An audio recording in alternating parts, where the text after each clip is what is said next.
നമുക്കിനി വർക്കലയിലേക്ക് പോകണം. അവിടെ പാപനാശത്ത് ഫ്ലോട്ടിംഗ് ബ്രിഡ്ജ് തകർന്നത് ഓർമ്മയുണ്ടല്ലോ. അത് പുനഃസ്ഥാപിക്കാൻ വീണ്ടും ശ്രമം നടത്തിയെങ്കിലും അത് പരാജയപ്പെട്ടു എന്ന വാർത്തയാണ് വരുന്നത്. ശക്തമായ തിരമാലയിൽ ബ്രിഡ്ജ് സ്ഥാപിക്കാനായിട്ടില്ല. നേരത്തെ തകർന്ന ഭാഗങ്ങൾ ഉപയോഗിച്ചാണ് വീണ്ടും ബ്രിഡ്ജ് സ്ഥാപിക്കാനുള്ള ശ്രമം നടന്നത്. ആദിൽ പാലോടുണ്ട് വിശദാംശങ്ങളുമായി. അതിൽ വർക്കല പാപനാശത്ത് വലിയ ഒരു അട്രാക്ഷൻ ആയിരുന്നു ഈ ഫ്ലോട്ടിംഗ് ബ്രിഡ്ജ് എന്ന് പറയുന്നത്. പക്ഷേ വീണ്ടും അത് സ്ഥാപിക്കാനുള്ള ശ്രമം പരാജയപ്പെട്ടെന്നാണ് മനസ്സിലാക്കാൻ കഴിയുന്നത്. ഇനി എന്താണ് ചെയ്യാൻ പോകുന്നത്? കഴിഞ്ഞ വർഷം മാർച്ച് 9-ാം തീയതിയാണ് 2024 മാർച്ച് 9-നാണ് ഫ്ലോട്ടിംഗ് ബ്രിഡ്ജ് തകർന്ന ഒരു വൈകുന്നേരം ഇതുപോലൊരു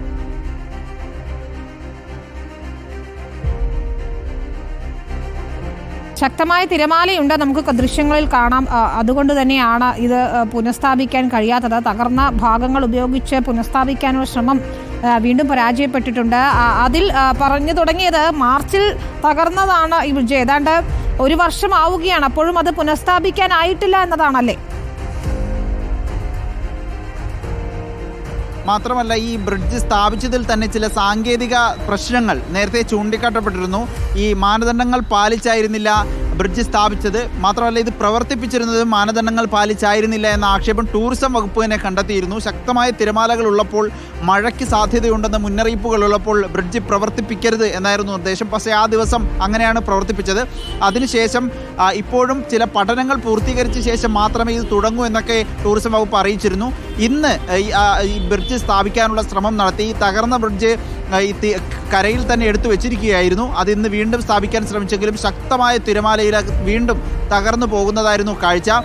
ഇനി അവിടെ ബ്രിഡ്ജ് സ്ഥാപിക്കാനാകുമോ? വളരെ ആളുകൾക്കൊക്കെ വിനോദസഞ്ചാരത്തിന് ഏറെ സന്തോഷപ്രദം നൽകുന്ന ഒരു സംവിധാനമായിരുന്നു വർക്കല പാപനാശത്തെ ഫ്ലോട്ടിംഗ് ബ്രിഡ്ജ്. അത് ഇനിയും സ്ഥാപിക്കാനാകുമോ എന്നൊരു ആശങ്ക ടൂറിസം വകുപ്പിനും അഡ്വഞ്ചർ ടൂറിസം സംവിധാനങ്ങൾക്കുമുണ്ട് എന്നാണ് നമ്മൾ മനസ്സിലാക്കുന്നത്. ഇന്ന് സ്ഥാപിക്കാനുള്ള ശ്രമം പരാജയപ്പെടുകയായിരുന്നു. ഫ്ലോട്ടിംഗ് ബ്രിഡ്ജ് ശക്തമായ തിരയിൽ വീണ്ടും തകരുകയായിരുന്നു. വിനീത, ശരി, അതിലാണ് വിശദാംശങ്ങൾ നൽകിയത്. ഏതാണ്ട് ഒരു വർഷം ആവുകയാണ്, പക്ഷേ ഇപ്പോഴും അത് പുനഃസ്ഥാപിക്കാനുള്ള നടപടികളൊന്നും ഫലം കാണുന്നില്ല എന്നതാണ്. വർക്കല പോലൊരു സ്ഥലത്ത്, പാപനാശം പോലൊരു സ്ഥലത്ത് ഏറെ സഞ്ചാരികൾക്ക് ഇഷ്ടമുള്ളതായിരുന്നു ഈ ഫ്ലോട്ടിംഗ് ബ്രിഡ്ജ്.